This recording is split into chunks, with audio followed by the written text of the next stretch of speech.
সম্প্রতি কয়েকটি পণ্যে ভ্যাট বাড়ানোর পর সমালোচনার মুখে তা কমিয়ে আনে সরকার। দেশের বিভিন্ন অঞ্চলের ব্যবসায়ীরা বলছেন, যারা ভ্যাট দিচ্ছেন তাদের ভ্যাট না বাড়িয়ে এর আওতা বাড়াতে হবে সরকারকে। এতে সরকারের রাজস্ব আদায় বাড়ার পাশাপাশি ক্ষতি থেকে রক্ষা পাবেন ব্যবসায়ীরা। সিলেটে রেস্টুরেন্ট, পোশাক, মিষ্টিসহ বিভিন্ন প্রতিষ্ঠান মিলে বাণিজ্যিক প্রতিষ্ঠান রয়েছে লক্ষাধিক। এর মধ্যে ভ্যাটের আওতায় আছে অর্ধেক প্রতিষ্ঠান। তবে কিছু পণ্যের ভ্যাট পুনঃনির্ধারণে প্রভাব পড়বে প্রতিষ্ঠানগুলোতে। অনেক প্রতিষ্ঠানে তুলনামূলক কমছে বিক্রি। এতে ব্যবসায়ীদের ক্ষতির পাশাপাশি সরকার হারাবে বিপুল রাজস্ব। আমরা তো মনে করেন যে কোনো জিনিস বাড়াতে হলো একটু পরিকল্পনা নিয়ে বাড়াতে হয়, হুট করে বাড়াইয়া দিলাম, পরে আমাদের ব্যবসার দোষ নেমে গেল। রাজশাহীতে ৮০,০০০ বাণিজ্যিক প্রতিষ্ঠান থাকলেও ভ্যাট প্রদান করেন মাত্র ৩৪,০০০ প্রতিষ্ঠান। ব্যবসায়ী নেতারা বলছেন, অর্ধেকের বেশি বাণিজ্যিক প্রতিষ্ঠান ভ্যাট না দিয়েই ব্যবসা করে যাচ্ছে, অথচ যারা ভ্যাট দিচ্ছে শুধু তাদের উপর চাপ বাড়ছে। সব মিলিয়ে ৫০০ রেস্টুরেন্ট হবে, কিন্তু আমরা নিয়ম নীতি মেনে, আমি যতদূর আমার জানি যে ভ্যাট ট্যাক্স দিয়ে আমার রেস্তোরাঁ সেক্টর ১০০টার মতন প্রতিষ্ঠান এগুলো ভ্যাট ট্যাক্স দিচ্ছে। চট্টগ্রামে ১ লাখের বেশি প্রতিষ্ঠানের সক্ষমতা থাকলেও ভ্যাট প্রদান করে সর্বোচ্চ ৫০,০০০। অসাধু কিছু সরকারি কর্মকর্তাদের যোগসাজশে ভ্যাট ফাঁকি চলছে বলে অভিযোগ অনেকের। সবগুলি ব্যবসা প্রতিষ্ঠান, দোকান যাই আছে তাদেরকে ভ্যাটের আওতায় নিয়ে আসা এবং একই সাথে তারা জনগণের কাছ থেকে যে ভ্যাটটা আদায় করছে সেটার এজিআর মেশিন ব্যবহারের মাধ্যমে সেটা নিশ্চিত করা। সরকারি হিসেবে গত জুলাইয়ে ১,২২৭ কোটি টাকা ভ্যাট আদায়ের লক্ষ্যমাত্রা থাকলেও আদায় হয়েছে ১,০৬০ কোটি টাকা। আগস্ট ও সেপ্টেম্বরে লক্ষ্যমাত্রার কম ভ্যাট আদায় হয়। সরকারের রাজস্ব বাড়াতে ভ্যাট না বাড়িয়ে এর আওতা বৃদ্ধি ও স্বচ্ছতা আনার দাবি সংশ্লিষ্টদের। তাপস সরকার, ইন্ডিপেন্ডেন্ট নিউজ। এ নিয়ে আরও জানাতে সিলেট ও রাজশাহী থেকে যুক্ত হচ্ছেন সহকর্মীরা। শুরুতে সিলেট থেকে যুক্ত হচ্ছেন সহকর্মী রানা মজুমদার। রানা, ভ্যাট বাড়ানোয় সিলেটের ব্যবসা বাণিজ্যে কী ধরনের প্রভাব পড়েছে, ব্যবসায়ীরা কি বলছেন? দেখুন, এই বিষয়ে আমরা সংশ্লিষ্ট যারা কর্তৃপক্ষ রয়েছেন, সিলেটের যারা ব্যবসায়ী নেতৃবৃন্দ রয়েছেন, তাদের সঙ্গে আমাদের কথা হয়েছে।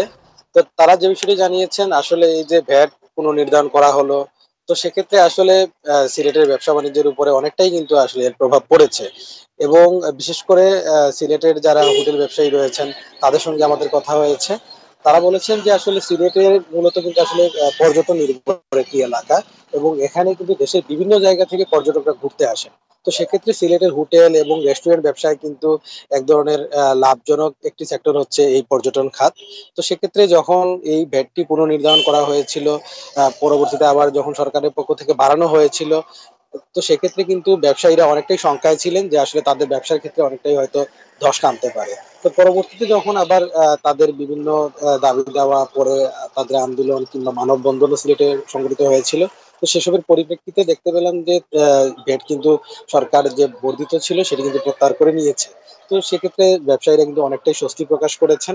পাশাপাশি সিলেটের যারা ভ্যাট সংশ্লিষ্ট কর্মকর্তা রয়েছেন তাদের সঙ্গে আমরা কথা বলেছিলাম, পাশাপাশি সিলেটের যারা চেম্বারের নেতৃবৃন্দ রয়েছেন তাদের সঙ্গে কথা বলেছিলাম।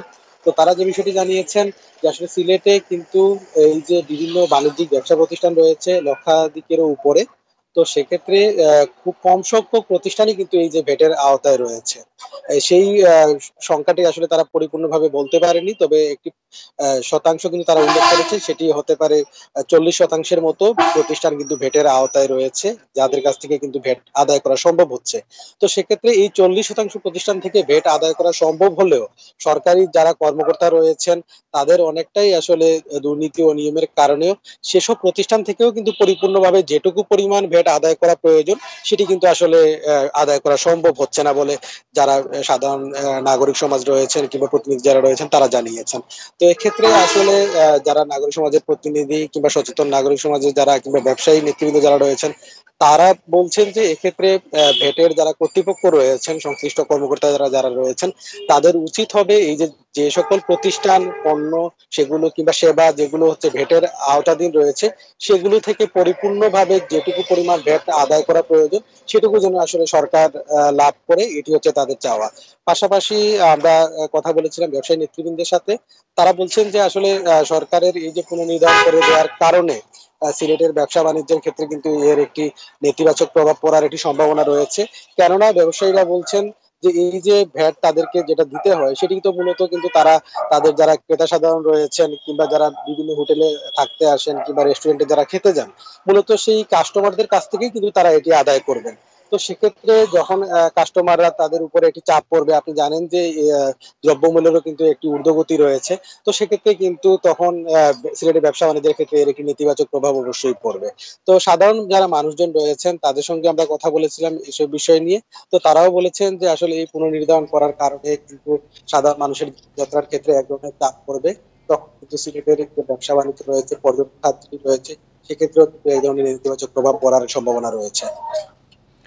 রানা, আপনি থাকবেন আমাদের সাথে। আমরা এবার রাজশাহীতে যাব, সেখান থেকে যুক্ত হচ্ছেন সহকর্মী মুস্তাফিজুর রহমান। মুস্তাফিজুর, রাজশাহীর ব্যবসা বাণিজ্যে কোন কোন খাতে ভ্যাটের প্রভাব বেশি? এসব ব্যবসার সাম্প্রতিক পরিস্থিতি সম্পর্কে জানাবেন।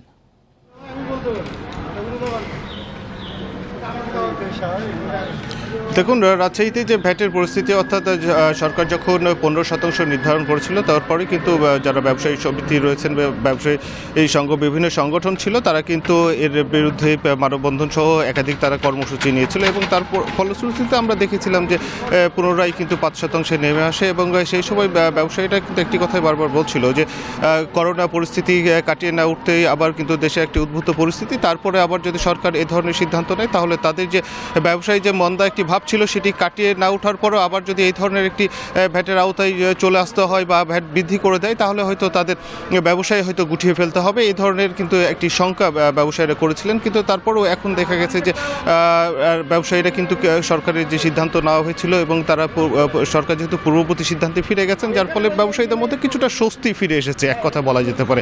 আর অপরদিকে যদি ভ্যাটের কথা বলা যেতে পারে তাহলে দেখা গেছে রাজশাহীতে প্রায় বাণিজ্যিক প্রতিষ্ঠানই রয়েছে ৮০,০০০-৮০,০০০-এর মতো, এবং ভ্যাট দেন এরকম আমরা কিন্তু জানতে পেরেছি একাধিক সূত্র থেকে যে ৩৪,৪০০ মতো প্রতিষ্ঠান কিন্তু তারা ভ্যাট দেন, অর্থাৎ দেখা গেছে 50%-এর নিচেই কিন্তু ব্যবসায়ী প্রতিষ্ঠান যারা ভ্যাট দিচ্ছেন সরকারকে, বাকি কিন্তু ভ্যাটের আওতার বাইরেই কিন্তু রয়েছে। এখন প্রশ্ন হচ্ছে যে যারা ভ্যাট দেন না, ট্যাক্স দিচ্ছেন না, তারা কিভাবে ব্যবসা করছেন? এখানে আমরা কথা বলেছিলাম রাজশাহী চেম্বার অফ কমার্সের যারা প্রতিনিধিরা রয়েছেন তাদের সঙ্গে কথা বলেছিলাম। তারা একটি বিষয় বলছিলেন যে এখানে যারা ভ্যাট ট্যাক্স আদায় করে থাকেন, ঠিক তাদের যে মাঠ পর্যায়ে যে কর্মকর্তারা রয়েছেন তারা কিন্তু এই সমস্ত ব্যবসায়ীদের সাথে একটা লিয়াজও মেনটেন করেন, এবং যার ফলে হয়েছে কি তাদের এই নেগোসিয়েশনের মাধ্যমে তারা ভ্যাট ট্যাক্স না দিয়েও কিন্তু নির্বিঘ্নে ব্যবসা করতে পারেন। এটি কিন্তু একদম স্পষ্ট, এবং এক্ষেত্রে হচ্ছে যে এখানে যারা সংশ্লিষ্টরা রয়েছেন হয়তো ব্যবসায়ীরা লাভবান হচ্ছেন, কিংবা যারা ভ্যাট ট্যাক্স কর্মকর্তারা রয়েছেন তারা লাভবান হচ্ছেন, কিন্তু রাষ্ট্র বঞ্চিত হচ্ছে রাজস্ব আদায় থেকে। এবং এক্ষেত্রে ব্যবসায়ীরা নেতৃবৃন্দ যারা রয়েছেন, বিশেষ করে চেম্বার অফ কমার্সের যারা নেতৃবৃন্দরা রয়েছেন, তারা বলছিলেন যে তারা একাধিকবার বিষয়টি নিয়ে কাস্টমস কর্মকর্তাদের সঙ্গে বসেছেন, তাদেরকে অবহিত করেছেন এবং তাদেরকে চিঠিও দেওয়া হয়েছে, কিন্তু এই বিষয়টি নিয়ে খুব একটা ফলপ্রসূ আলোচনা হয়েছে এমনটি নয়, বা এর কোনো সুফল কিন্তু এখন পর্যন্ত দেখা যায়নি। ঠিক আপনাকে যে পরিসংখ্যানটি বললাম যে রাজশাহীতে যে বাণিজ্যিক প্রতিষ্ঠান রয়েছে তার অর্ধেকের বেশি কিন্তু এখনও ভ্যাটের আওতায় আসেনি, এবং এ বিষয়ে আমরা কথা বলেছিলাম যারা কর্মকর্তারা রয়েছেন, কাস্টমস কর্মকর্তারা রয়েছেন, তারা কিন্তু একটি বলছিলেন যে সরকারের ভ্যাটের আওতা, ভ্যাট বৃদ্ধির প্রসঙ্গ নয়, ভ্যাটের আওতা বৃদ্ধি করার জন্য তারা একটু কাজ করছেন, এবং তারা মাঠ পর্যায়ে এর মধ্যে বেশ কিছু নির্দেশনাও দিয়েছেন যে সমস্ত প্রতিষ্ঠান ভ্যাটের আওতায় আসেনি বা তাদেরকে কিভাবে নিয়ে আসা যায় বা কিভাবে ব্যবসায়ীদের উদ্বুদ্ধ করা যায়, সেই বিষয় নিয়ে কিন্তু তারা কাজ করছেন। এটি কিন্তু সরকারি কর্মকর্তা অর্থাৎ যারা কাস্টমস কর্মকর্তারা রয়েছেন তারা কিন্তু এই বিষয়টি বলছিলেন, এবং তারা বলছেন যে সরকারের রাজস্ব বৃদ্ধি করতে তারা কিন্তু কাজ করে যাচ্ছেন, যদিও বিষয়টি নিয়ে ব্যবসায়ীদের মধ্যে মতপার্থক্য রয়েছে। এ ছিল রাজশাহী থেকে সর্বশেষ। সিলেট এবং রাজশাহী থেকে জানাচ্ছেন আমাদের সহকর্মীরা।